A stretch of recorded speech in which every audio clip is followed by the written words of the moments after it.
And welcome back to Talking Europe, coming to you, of course, from Ambassadors Week here in Paris. 6,500 migrants were rescued off the coast of Libya on Monday. That's according to the Italian Coast Guard. A lot for one day, but still only a tiny fraction when you look at the amount of people trying to get to the EU for a better, often safer life. We're going to be speaking about migration to ambassadors here, but first, Andrew Hillier reports on that latest news. After an agonizing journey, this is the moment they knew they would survive. These images show only a fraction of the migrants hauled to safety in Monday's massive rescue operation. Around 6,500 of them were rescued, according to the Italian Coast Guard. For migrants who risk one of the world's deadliest journeys to make it to Europe, death is never far away. They've been packed onto overcrowded wooden boats. Babies, barely months old, among the survivors. The operation took place just 13 miles north of the Libyan coastal town of Sabratha. Compared with last year, the number of asylum seekers trying to reach Greece has dropped dramatically. But the number of migrants attempting the much longer crossing to Italy has remained largely unchanged. UN figures show that most come from Nigeria and Eritrea. Others come from countries racked by war and instability, such as Somalia and Mali. Their route often takes them through the same country. Conflict and lawlessness have made Libya a major transit point for thousands of migrants. Easy prey for human traffickers that thrive on chaos.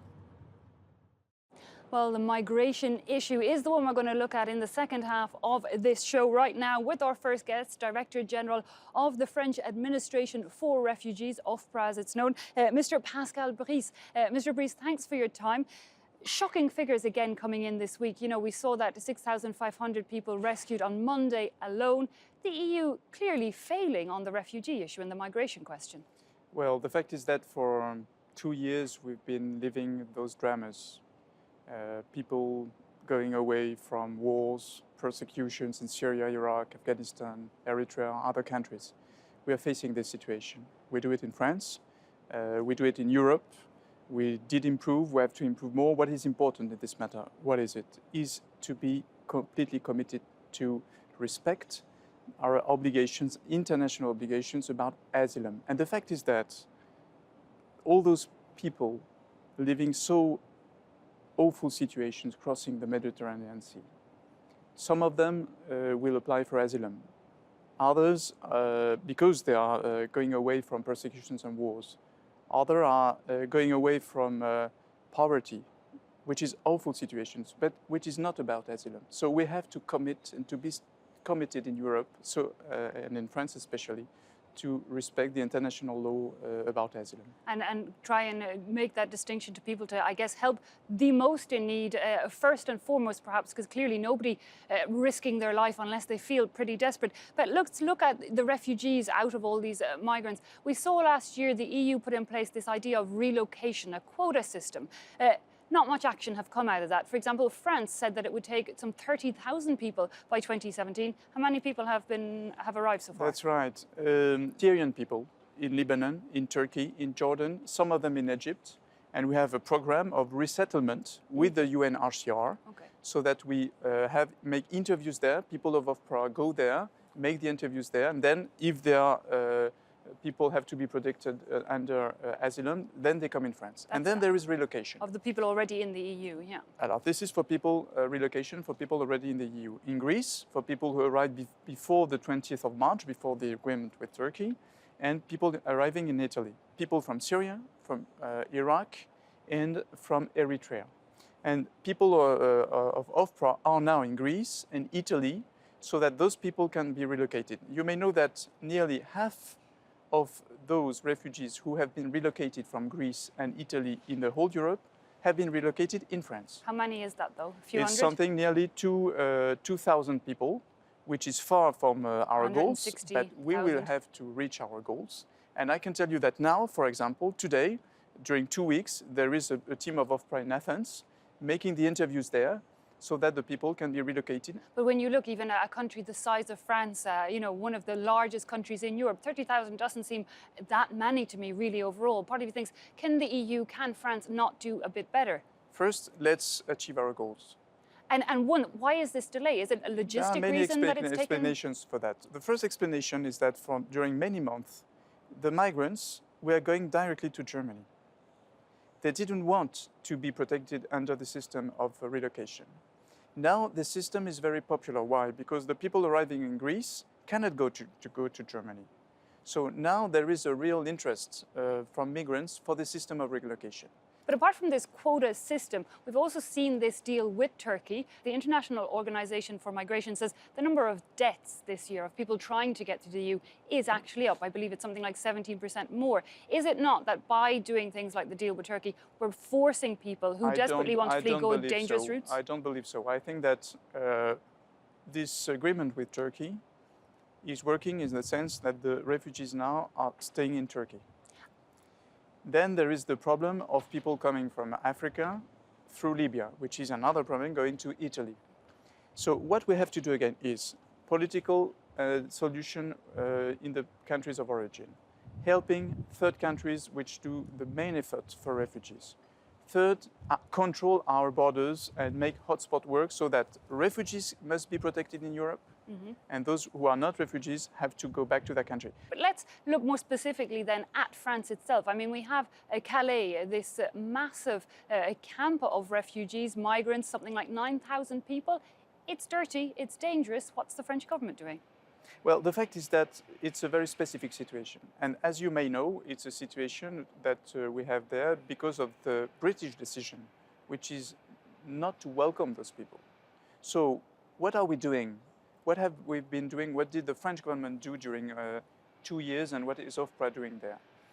We have a very strong action so that to convince people to seek for asylum in France, and we succeed. Nearly 6,000 people who were in Calais during those more than 1 year have been seeking for asylum in France. And this is very important. We have to go on like that. We have to go on. For example, I personally go with my teams in Calais each week to convince people to seek for asylum in France. And we go on this policy because it's the only one which can be there for people who can seek for asylum in France. So France is ready to accept the people in Calais who want to stay and apply for asylum here? They have the space, they have the facilities? We've been doing that for more than 1 year to convince those people. Then there is a personal examination of PRA. There is the personal interview so that we can see if the people have to be protected or not protected. Okay, Mr. Pascal Brice, thanks so much for your time in any case.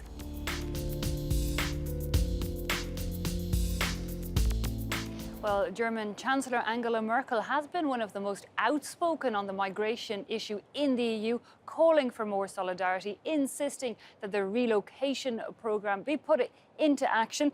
Our next guest, Mr. Philippe Etienne, France's ambassador to Berlin, will be able to tell us a bit more about Germany's role in the EU and indeed Franco-German relations. Mr. Etienne's diplomatic role saw him bounce from Bonn to Brussels and back to Berlin. A mathematician who is fluent in French, German, English, Russian and Romanian. Mr. Etienne was at the helm in Brussels when France's far-right National Front Party became the biggest French delegation to the EU Parliament. A lot to discuss then. Mr. Etienne, thank you so much for taking time to talk with us. Let's start there with your current position in Berlin. Madame Merkel really has paid a political price for her open door policy, a door she kind of had to close, but her open door policy on that migration question, she paid it notably because of a lack of EU solidarity. How is that seen in Germany? Well, first of all, thank you very much for the invitation.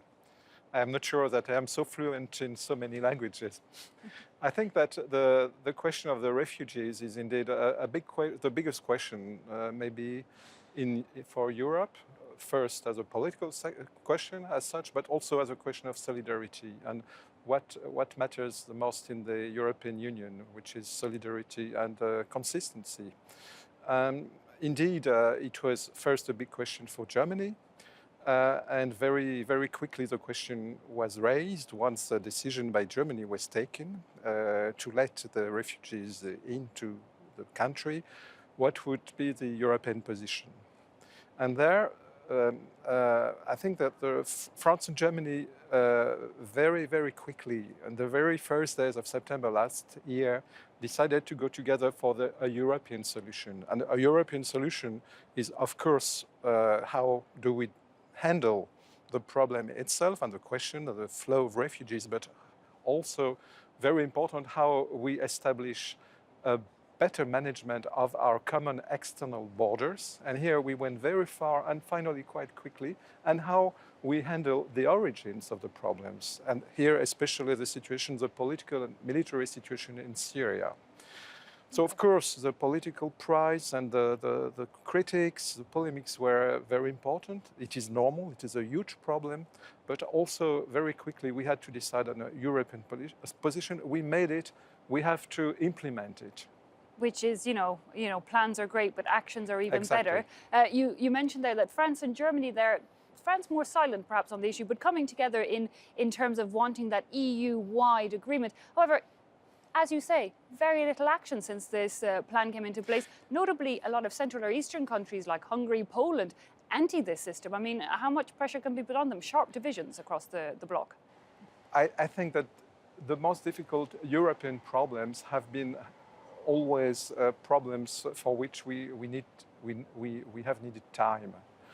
Not only to find, the technical solutions, but also to speak all together. This question of migrations is a very, very sensitive question in all our countries. It's about our identity. It's about of course the political external questions, but also about security and so on.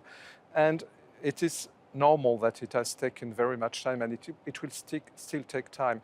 We did see last weekend the Weimar Triangle. Now that's bringing Germany, France and Poland together. This was a group of three countries that, if I understand correctly, formed a bit of an allegiance at the end of the Cold War. And they say that they're going to try and reinvigorate this trio post-Brexit to try and get that solidarity back into the EU. But talking about migration, one wonders, is Poland then, do you think there's movement on that solidarity level? Well, I think first that this triangle, so-called Weimar Triangle, when it was created, it did mean very much. It was on the 28th of August 1991, just after the fall of the Berlin Wall. By the way, it is also the birth date of Goethe, the great writer for Germany. From Germany. And it was the way for France and Germany to give their hands to Poland and to say, we want you and the other countries from the former Eastern Bloc into NATO, into the European Union. Now, 25 years after they are in NATO, in the EU, we have new challenges, especially this one, and to renew this very special format with three countries, which do represent very much France, Germany, Poland. It was very important to celebrate this anniversary last Sunday in Weimar, exactly where it had been created. And when you look at it, it came, they were saying after the Brexit vote, there's that need for more EU to come together and stay strong. Does Poland's position in the EU change given the Brexit? It's a very big country. How does Germany see that, the importance of Poland now that the UK is gone? Well, I'm not a speaker for Germany, but my impression is that Germany and France, for sure, and it was also the purpose of the meetings between President Hollande and Chancellor Merkel since the Brexit, want to take the 27 other member states to a position to reaffirm the value of the European Union, and to do this in very concrete terms on the subjects which are subjects of concern to the people. And I guess this Weimar Triangle, in a way, gives more access to the Visegrad group, this, exactly. The Hungary, Slovakia, Czech Republic and Poland. So perhaps we will, let's exactly. be positive, perhaps we'll see more cooperation and an understanding between all sides of the EU. But let's look, we're heading into an election year next year. Chancellor Angela Merkel, currently the longest serving leader out of this council of leaders in the EU. How important is it that she stays in her role for the EU? Well, it's a matter for herself first to decide whether she will stand again, and for the German people then to decide in the elections next year. But of course, Germany, as the most important member state of the European Union, and especially Germany together with France, according to our long-standing relation and role as a European tandem, will continue to play a major role. Currently, when we look at Germany in the EU, we feel that really they rule the roost in a lot of ways. Is that down to Chancellor Angela Merkel, or is it just the fact that Germany is the biggest country, biggest economy? Well, it's a bit of everything, everything of that. The size of the country, also the leadership, but also the thriving, an economy which is thriving after successful reforms or very successful reforms. Of course, there are always problems, even in Germany, but all those elements are very important, I think, which doesn't mean that Germany will and wants lead alone. On the contrary, we see how for Germany, like for others, it is very important to stay in a situation where all member states will decide, and also where the Franco-German relations remains at the heart of the European integration, together with other countries like Italy or like Poland. Okay, Mr. Philippe Etienne, thanks so much for your time and joining us here on Thank you. France 24. Thank you very much. Thanks also to you at home for having joined. That brings us to the end of this edition of Talking Europe. See you again next time.